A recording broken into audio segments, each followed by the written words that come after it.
Hello friends, welcome to Rise IAS YouTube channel. My name is Tanmoy. আজকের prelims byte সেশনে আমরা পড়বো IRDAI, এই অর্গানাইজেশনটার ব্যাপারে। ঠিক আছে, দেখো আজকে সকালে ওয়ার্ড টু রিড সেশনে তোমাদের বলা হয়েছিল বিজনেস পেজ থেকে এই আর্টিকেলটা খুব ভালো করে পড়ার জন্য। এই আর্টিকেলটাই কিন্তু IRDAI এর উপর কথা বলেছে।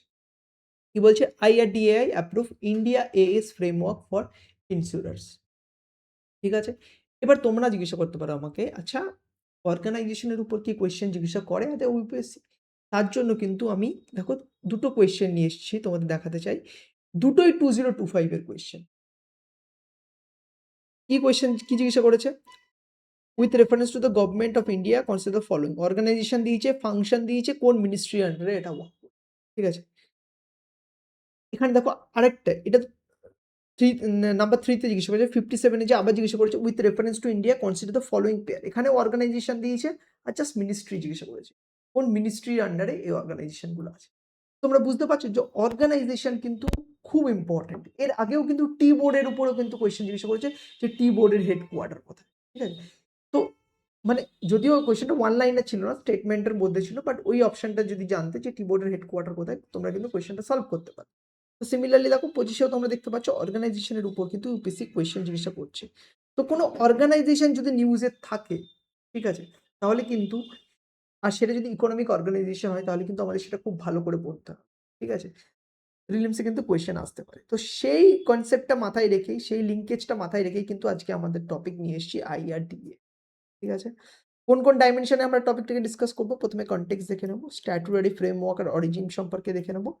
এরপর আমরা কম্পোজিশন দেখবো, কি পাওয়ার অ্যান্ড ফাংশন দেখবো, অ্যান্ড যে ট্রান্সফরমেশনাল ইনিশিয়েটিভ যারা নিয়েছে সেটা দেখবো আমরা।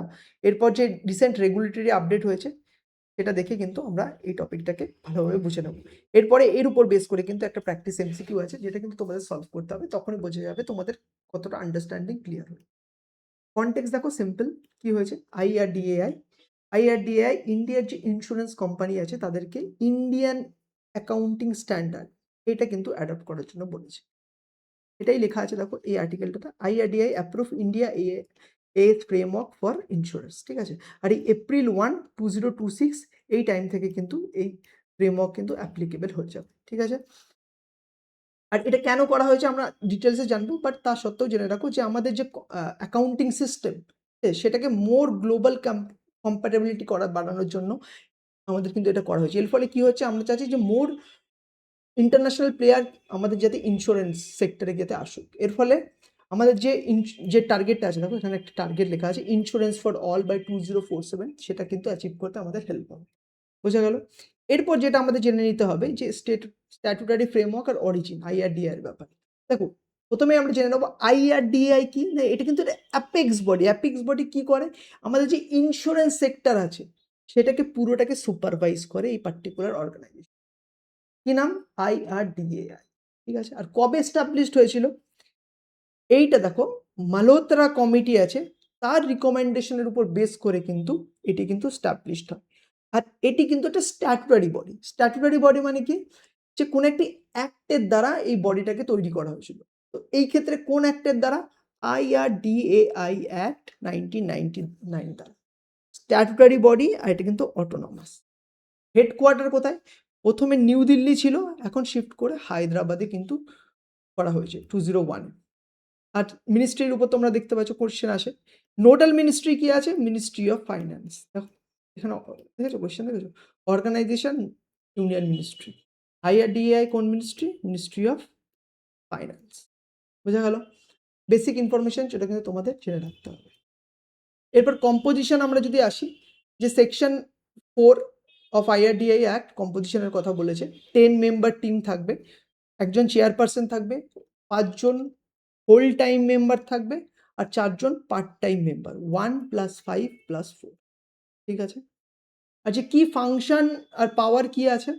দেখো যত পলিসি হোল্ডার আছে না, সে হেলথ ইন্স্যুরেন্স হতে পারে, কার ইন্স্যুরেন্স হতে পারে, যত রকমের ইন্স্যুরেন্স পলিসি হোল্ডার আছে, তাদের গার্জিয়ান, তাদের ইন্টারেস্টকে প্রোটেক্ট করবে না IRDAI, guardian of policy holder. এর সাথে সাথে IRDAI এর কাছে লাইসেন্সিং পাওয়ার আছে, issue, renew, modifies, cancel registration. ঠিক আছে, এগুলো কিন্তু IRDAI করে থাকে। ঠিক আছে, যে ইন্স্যুরেন্স কোম্পানি আছে তাদের লাইসেন্স ইস্যু করা, রিনিউ করা, মডিফাই করা আর রেজিস্ট্রেশন ক্যান্সেল করা। লাইসেন্সিং পার্টটা আমরা বুঝলাম। আগেই যেমন বললাম যে যে পলিসি হোল্ডার আছে তাদের যে ইন্টারেস্ট সেটাও কিন্তু IRDAI প্রোটেক্ট করে, প্রোটেকশন অফ ইন্টারেস্ট। ঠিক আছে? এর সাথে সাথে ফাইন্যান্সিয়াল ওভারসাইট আছে। ইট রেগুলেট দ্য ইনভেস্টমেন্ট ফান্ড কিন্তু রেগুলেট করে, বা ইন্স্যুরেন্স কোম্পানির যে ইনভেস্টমেন্ট ফান্ড আছে সেটাও কিন্তু IRDAI রেগুলেট করে। ঠিক আছে?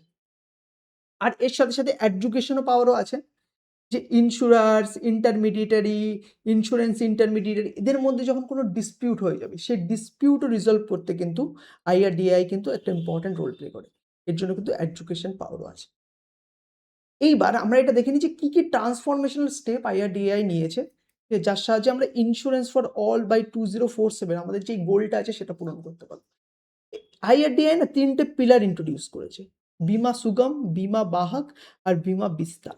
বীমা সুগম কি একটা অনলাইন না প্ল্যাটফর্ম, যার সাহায্যে যত ইন্স্যুরেন্স প্রোডাক্টগুলো আছে সেগুলো কিন্তু আমরা কিনতে পারি, বাই করতে পারি। Buying policy, servicing, claim settlement সব কিন্তু যত ইন্স্যুরেন্স প্রোডাক্ট আছে এই প্ল্যাটফর্মটার থ্রুতে কিন্তু ম্যানেজ করা যাবে। বোঝা গেল? এরপর বীমা সুগমের পর বীমা বাহক। কি আছে এটা? এটা হচ্ছে ওমেন সেন্ট্রিক ফিল্ড ফোর্স তৈরি করা হবে, যার সাহায্যে ইন্স্যুরেন্স পেনিট্রেশন এটা কিন্তু বাড়ানো হবে, যাতে বেশি বেশি মানুষের কাছে ইন্স্যুরেন্স প্রোডাক্ট আসে। এর সাহায্যে যে সোশ্যাল সিকিউরিটি বেনিফিট সেটা যাতে লাস্ট মাইল, মানে একদম পুরো শেষের ব্যক্তিটার কাছে যাতে পৌঁছে যায়। ঠিক আছে? তো লাস্ট মাইল কানেক্টিভিটি কিন্তু ইম্পর্টেন্ট। এর সাহায্যে এরপরে আসে বীমা বিস্তার। ঠিক আছে? এটা কি অ্যাফোর্ডেবল বান্ডেলড ইন্স্যুরেন্স প্রোডাক্ট। ঠিক আছে? তার মধ্যে লাইফ, হেলথ, প্রপার্টি সব রকমের ইন্স্যুরেন্স কিন্তু আসবে। আর এটা কিন্তু স্পেসিফিক্যালি রুরাল পপুলেশনের জন্য কিন্তু ডিজাইন করা হয়েছে। ঠিক আছে? তাহলে বীমা সুগম বললাম, বীমা বাহক আর বীমা বিস্তার। ঠিক আছে? এটা বললাম। এরপর আমরা এটা দেখতে চাই যে কি রেগুলেটরি রিসেন্টলি কি স্টেপ IRDAI নিয়েছে, যার সাহায্যে এই গোলটাকে আমরা ইন্স্যুরেন্স ফর অল পূরণ করতে পারি। দেখো প্রিভিয়াসলি কি ছিল না, একটা রেস্ট্রিকশন ছিল যে 65 বছরের উপরে যদি কারোর বয়স হয় সে কিন্তু হেলথ ইন্স্যুরেন্স পারচেস করতে পারবে। রিসেন্টলি এই যে এজ লিমিটের যে রেস্ট্রিকশনটা ছিল এটা কিন্তু হাটিয়ে দেওয়া হয়েছে। Abolish age limit for purchasing health insurance. তো এখন কিন্তু 65 বছরের উপরেও কেউ কিন্তু হেলথ ইন্স্যুরেন্স পারচেস করতে পারে। It's a very remarkable initiative কিন্তু। ঠিক আছে? খুব ইম্পর্টেন্ট কিন্তু। বিশেষ করে সিনিয়র সিটিজেনরা কিন্তু এর সাহায্যে কিন্তু তাদের যে আমাদের যে হেলদি এজিং সেটা কিন্তু পসিবল হবে। বুঝতে পারলে? এর সাহায্যে যে আমরা রিসেন্টলি বললাম যে ইন্ডিয়ান অ্যাকাউন্টিং সিস্টেম এর ইমপ্লিমেন্টেশন কিন্তু IRDAI ইন্স্যুরেন্স কোম্পানির জন্য কিন্তু, যে ইন্স্যুরেন্স কোম্পানি এই ইন্ডিয়ান অ্যাকাউন্টিং সিস্টেম এর আওতায় কিন্তু আস্তে আস্তে আসবে। এই অ্যাকাউন্টিং সিস্টেম কিন্তু অ্যাডপ্ট করতে হবে। এর ফলে গ্লোবাল কম্প্যাটিবিলিটি কিন্তু বাড়বে। ঠিক আছে? আর এর সাহায্যে এছাড়াও pre existing disease waiting period সেটা কমিয়ে 48 মান্থ থেকে 36 মান্থে কিন্তু করা হয়েছে। ঠিক আছে?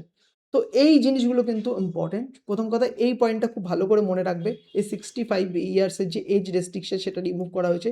কোয়েশ্চেন কিন্তু এর উপর থেকে কিন্তু আসতে পারে। ঠিক আছে? ছোট্ট টপিক, বাট কোয়েশ্চেন যেহেতু অর্গানাইজেশনের উপর কোয়েশ্চেন আসছে, তো আমাদের কিন্তু এটা জেনে নেওয়া, এই সম্পর্কে একটু বেসিক ডিটেলস জেনে নেওয়া কিন্তু খুবই এসেনশিয়াল। আমরা জেনে নিলাম।